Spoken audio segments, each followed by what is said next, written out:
What's up, interpreters? This is Colby Brokvist. I'm a professional expedition leader, and I'm excited to be here with you today.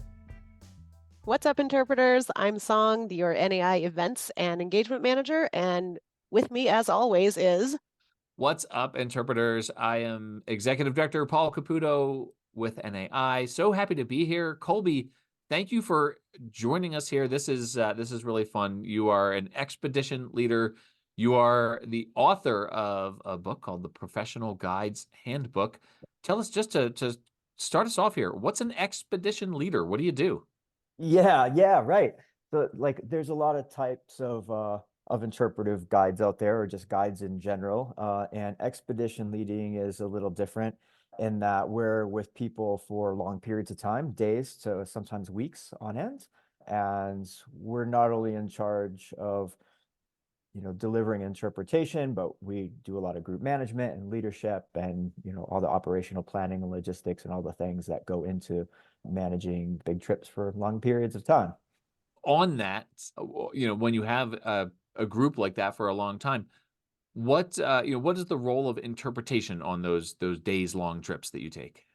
Yeah, it's similar, but it's also different than what you might experience doing day business, for lack of a better term, right?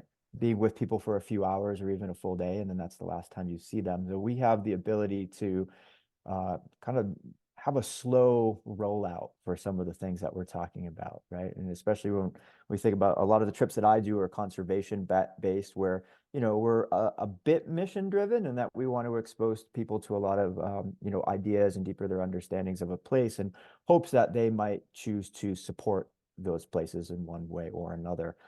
And so being able to develop storylines over the course of a longer period of time is a really nice way to connect people. We can focus early on laying the foundation. We can let them just experience things for themselves.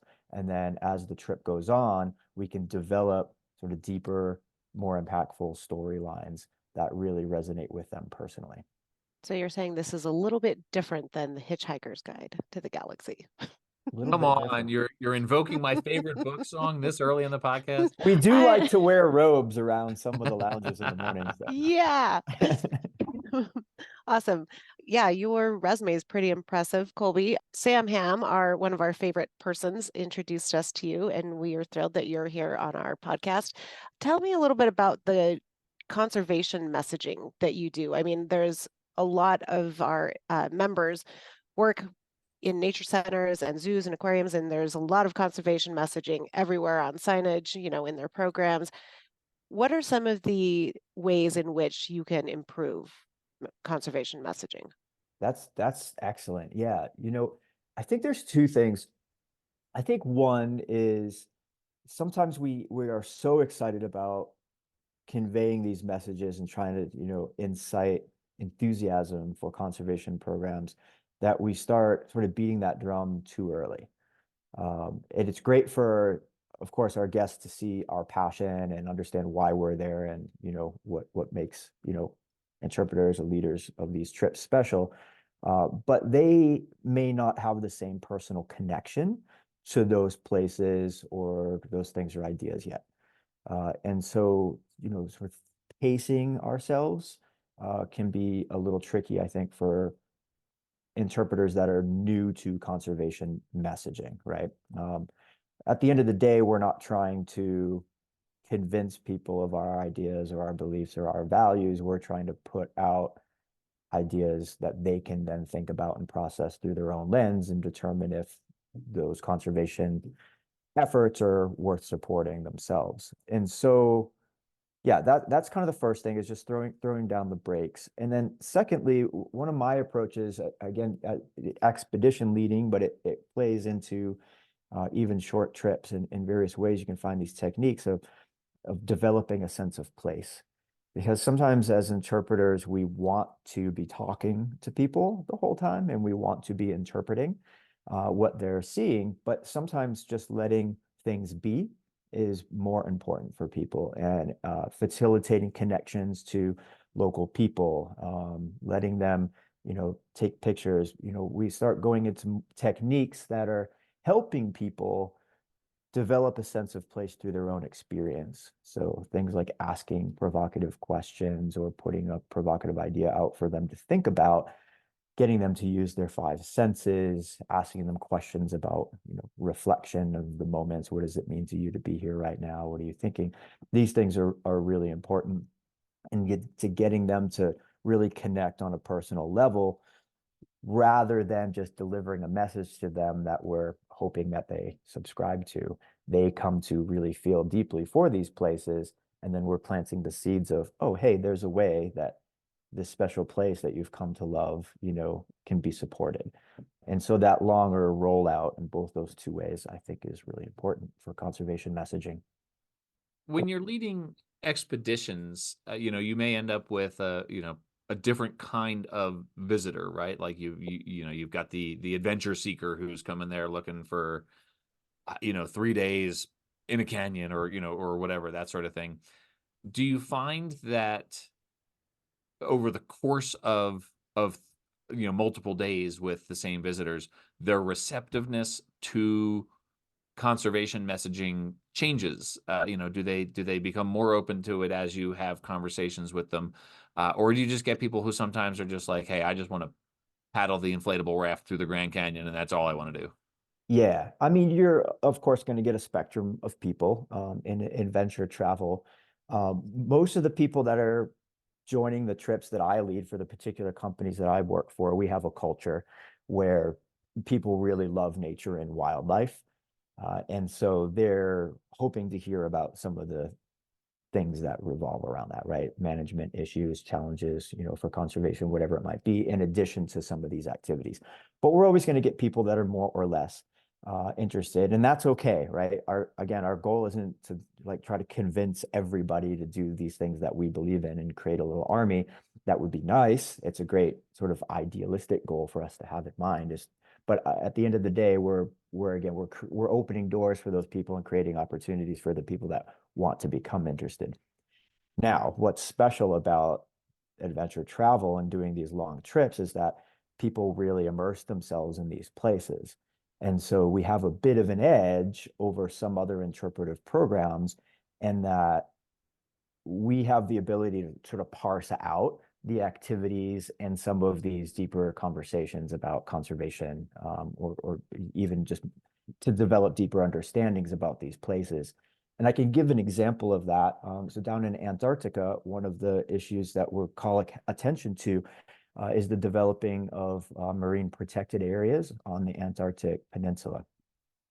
And we have the ability to go out on trips and go kayaking, and we can pull out krill and say, this is a krill and this is what it is and this is why it's important, and show people, and they can touch and they can feel and they can do things. They can see the whales, while we're kayaking or while we're on the sailboat. It's wonderful. That's not the time for me to start talking about conservation issues, right? Because I have so much time to do different things. Right now, it's about that experience for them in that moment.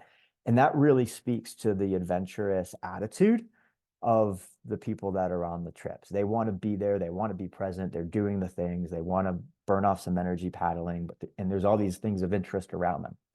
At the end of the day or at lunch, whenever it might be, we have some quiet times. Maybe we're doing a crossing in the sailboat. Then we sit down and we have these conversations at dinner, or I give a formal presentation like, hey, let's learn all about krill as a, keystone member of the ecosystem here, and how all these other animals and things that you love all depend on the krill. And then that leads to a nice, tight little interpretive, presentation or moment, whatever it might be, that then we can get into conservation issues. And at that point, we use the word care as interpreters a lot, don't we? Like, you get your people to care about the things that you want to say or that you want to protect. And so at this point, people care because they've had these personal experiences. They've seen some of these things for themselves. It's developed some interest. And then I can follow up with them later and say, hey, let's talk about those things. So expedition guiding is a little bit different that way. It presents some unique opportunities. I'm curious, do you only do expeditions in cold weather places? I know you've done a lot of stuff in the Arctic, and you were just talking about the Antarctic. I'm wondering, Yeah. are you just like a cold-blooded guy, Yeah, so Colby? these days I spend a lot of time guiding in the polar regions. I chair the Polar Tourism Guide Association. That's where I've gravitated. I started in one of the sunniest, most beautiful mountain ranges you can imagine in California, in the Sierra Nevada, Yosemite, Sequoia, Kings Canyon National Park, and was leading, anywhere from weekend long to 3-week long backpacking trips there, basking in the sun and swimming in alpine lakes. And that's how I got started. And I've done quite a lot of other things in between. In Florida, actually, Song, where you're at, I was doing sea kayaking trips in the winters down there for a number of years in the 10,000 Islands area. But yeah, I Nice. like it all, but these days I tend to focus, on those cold polar regions. So how did you get into guiding and interpretation? Yeah, my story is that I got a degree in geologic and environmental sciences from Susquehanna University in Pennsylvania because I wanted to spend time outside. And so environmental sciences, I get to be outside, and my research and everything in the wetland kind of arena was all outdoors. I came back every day completely covered in mud, and it was the greatest thing ever.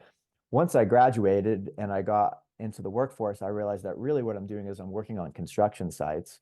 A lot of the areas that I was seeing were being destroyed. I ended up getting into industrial hygiene and air quality testing. And it wasn't very inspiring for me. So a life goal of mine was to hike the Appalachian Trail. And so I quit my job and went and hiked the whole AT one summer. And I did it with a buddy who was a biologist. And we were, we had, we're such nerds.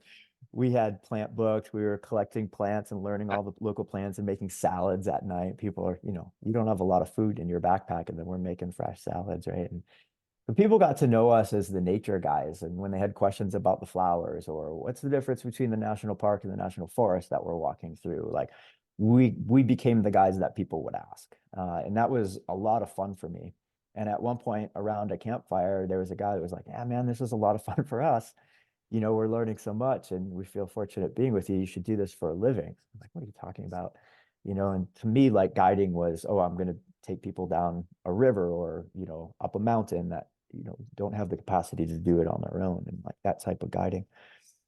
And so anyway, I think that was the seed that was planted of this, that I could go do that instead for a living. But it didn't really crystallize or make a lot of sense. But then I did decide that I wanted to be a guide, a rock climbing guide, and I did a lot of climbing. And so I got a job after a couple of years of just sort of building up my resume. I got a job in California as a mountaineering and backpacking guide. And then they found that I had a knack for logistics, but also because of my degree and ability to provide interpretation, that I was a good candidate for some of these longer expedition style trips because I had things to talk about and I could add value to the experience in that way. And so I kept getting put on these trips. And so I specialized in trips that were a week to 3 weeks long. And then that led into more kind of like nature and interpretive guiding, and ultimately to this expedition stuff that I do now. So in the email that Sam wrote to me introducing us, he said that he met you on a traveler's philanthropy in Churchill, Canada. And he said, with no hyperbole, that you were simply stunningly amazing in your approach to guiding and interpretation of the polar bears in northern Manitoba, and that everyone was captivated and inspired for 5 days. But then he says, he goes on here, and so Sam Ham is a name that obviously everyone in this field knows, and and we talk a lot about thematic interpretation, which much of Sam's work centers around. He said that your book has a chapter, the best chapter, this is quoting Sam now, the best chapter ever published summarizing thematic interpretation principles for guides. And so I'm gonna just I'm gonna put you on the spot a little bit here. Given that most of our listeners are surely familiar with thematic interpretation, what did you say about summarizing thematic interpretation principles for guides that wowed Sam Ham so much? Well, Sam's being quite generous, and yeah, we had a lot of fun on that trip. We were seeing the polar bears up there, and in a lot of ways, the bears speak for themselves. Yeah, that chapter was really fun to write, and Sam helped review the chapter as it went down. And the goal was, to be writing for guides in a more practical way. That whole textbook is aimed to be more practical with some context. And so these aren't necessarily people that are going to really want to nerd out on interpretation and like kind of really dig in. It's like interpretation is one part of an adventure travel guide's repertoire, rather than the whole focus on what they're doing. And so it needed to be concise and pointed, and it needed to offer some very practical tips and examples, so they understood what interpretation was all about and then how to apply it quickly and readily to adventure travel. And so the examples that are in there are in context of adventure travel trips, and it's kind of very just bullet pointed and short and to the point. And I think that was or is the appeal to that chapter about interpretation. And then in addition to like the tour model and ideas on themes, one of the big things that I hang my hat on is this idea of developing a sense of place. And I've spent a lot of time reading about this, and it mostly comes from land use planning, is where you'll find a lot of research and sense of place. And I find it fascinating of how what the different techniques that are being used in order to make people feel connected to a neighborhood or to a city center or to the parks and this sort of thing. And it translates perfectly to what we do in our work. And I think that the people that are really good and successful in this industry sort of know innately a lot of these things, and they can sense like this is a great thing to do, that's a great thing to do. But to actually put it down in sort of a topical, organized fashion and say, these are the techniques for developing a sense of place through experience. These are the techniques for developing a sense of place through personal interactions with people, and then making those a tool for guides and interpreters to use, was a bit novel. That all made for a fun chapter. Yeah. It seems like even though your trips are, week-long, day-long adventure trips, any interpreter who plans any program could read your book, get a sense of, how to apply it to their, hour program, half-day program, overnight program. I mean, you mentioned itineraries and your logistics and strategy, but those are all kind of the same concepts in building a smaller program, right? You just take Yes. those same concepts and you can kind of narrow it down into something that's, I would say our general membership then, can use Yeah, in I their think planning. that's true. Generally, I think that's true. Even though the book is like tilted towards adventure travel guiding, it starts with an overview of guest expectations and what they hope to get from their guide and out of a trip experience. And, it rolls into some leadership and group management styles and tactics, and then some operational things about planning and organizing, that whole chapter on interpretation.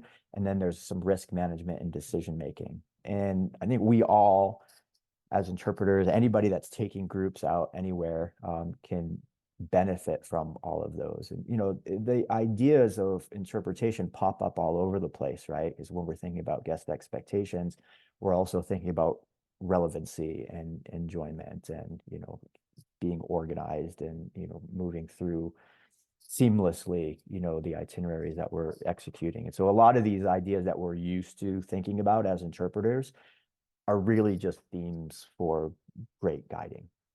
And Colby, where can folks get the Professional Guides Handbook? Oh, I want a thanks for copy. asking. I mean, as the author, the best place you can buy is through my publisher, Fulcrum Books, but it's easily available on Amazon or Thrift Books or any online. You can even find it on Target now. Yeah. I was looking at the book online on Amazon, and it mentioned that there were humorous anecdotes, or that there were lighthearted anecdotes in the book. I'm curious, if you can conjure one now. What's like one of the wackiest things that's ever happened to you? What's one of the craziest things that's ever happened to you on one of your expeditions? Oh yeah. That was the most fun thing about the book, actually, is reminiscing about some of these old, occurrences that were memorable throughout my career. It was really fun. Uh One of the wackiest things that ever occurred, I had a welcome dinner at the beginning of an 8-day trip. And I don't know how much you want to know, but by the end of the welcome dinner, I had a guest that was literally like tied up by the cops and drug horizontally across the floor and put in jail. Oh, it sounds like NAI events. Yeah, Yeah, that's a it was a little wild, and needless to say, there were some drugs and alcohol involved, and yeah, she needed to go. So that was a very memorable start to an otherwise memorable trip. Colby, I think we could, have this episode be like 3 hours long. But regarding climate change and sustainable travel, those are such buzzwords in the tourism industry, right? Ecotourism, sustainable travel. When you take folks out to some of these more remote locations for days on end, how do you ensure that, you are being responsible, that your vendors are responsible, environmentally friendly vendors? Yeah, that's a great question. So some of that is vetted by the companies that I work for. So most of my work these days is done through Natural Habitat Adventures, who's partnered with the World Wildlife Fund. And so their start to finish, kind of cradle to grave, sustainability initiatives are industry leading. And so I rely on them to do a lot of the operational work early on, right? To vet operators and to follow the chains. And we have a director of sustainability that does all of the carbon and recycling workups. And they do a report on every single trip that we operate. And so that feels really good. Then we also create pathways for supporting local communities, local people, local businesses, and then donating to conservation programs in all the areas that we guide in. So a lot of that is built into the itineraries. And then for me, once I get boots on the ground with people, it's connecting people to those things so they can see the importance of it and learn and understand how to do that in their own lives and look for that in other trips that they might take with other operators and ask for that and increase demand. It's knowing responsible visitation sort of guidelines, right? And that might be environmental, it might be cultural, economic, those sort of things. So we can be responsible. That I help guests understand this is what we're doing, this is why we're doing it, help steer them in the direction of being good stewards and good visitors in those places that we work in. Is there anything, is it at any point do these like awesome expeditions and adventures become sort of routine for you? Like polar bears. The amount of being routine. And I think it's important actually to reflect on this as a career professional, right? Wherever you're guiding, wherever you're interpreting, it's really important because we do tend to slide into routine because it's easy for us. It can be tiring, especially on expedition trips. It can be tiring. And it's easy to just fall into this is what I'm going to do here. This is how we're going to do it. We're going to go to these places. I know how it works. I know how to manage it. The problem with that is it's not as inspiring for our guests. And we have the ability to personalize trips for any group, whether they're with us for 2 hours or for 2 weeks. Getting to know those people and catering the itinerary, the activities, the interpretation towards those people's interests and abilities is really important. And that's the difference between a good guide and a great guide, a good experience, and a trip of a lifetime for people. And when we're great guides and we're at our best and we're creating trips of a lifetime for people, those are the truly transformational experiences. So if we're concerned about protecting these places that we love and that we choose to work in and guide in, then giving it your best and really personalizing those trips and not running them as business as usual is critical. That's great. I think that's really, true, not just for interpreters, but for everybody, right? Like it's, every day is unique and it requires your full attention. And so that's, I appreciate that response very much. Hey, thanks, Colby, so much for joining Paul and I on our podcast, What's Up Interpreters.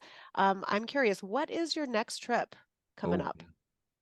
Oh yeah, my next trip is going to be to Greenland, Southeast Greenland. I work out of a camp there, and Again, cold weather, Colby. yeah, well, Greenland in the summer. Yeah, Yeah. it's not as cold as you might expect, but yeah, we're going to see plenty of icebergs and glaciers, and We spend a lot of time with the local communities there, getting to hear their stories of change, social change, as well as environmental change throughout the course of their lives. And then we get to go paddling, kayaking, and hiking and see the glaciers and everything on top of that. It's a wonderful trip. Colby, this has been a lot of fun, and I'm so glad that Sam introduced us.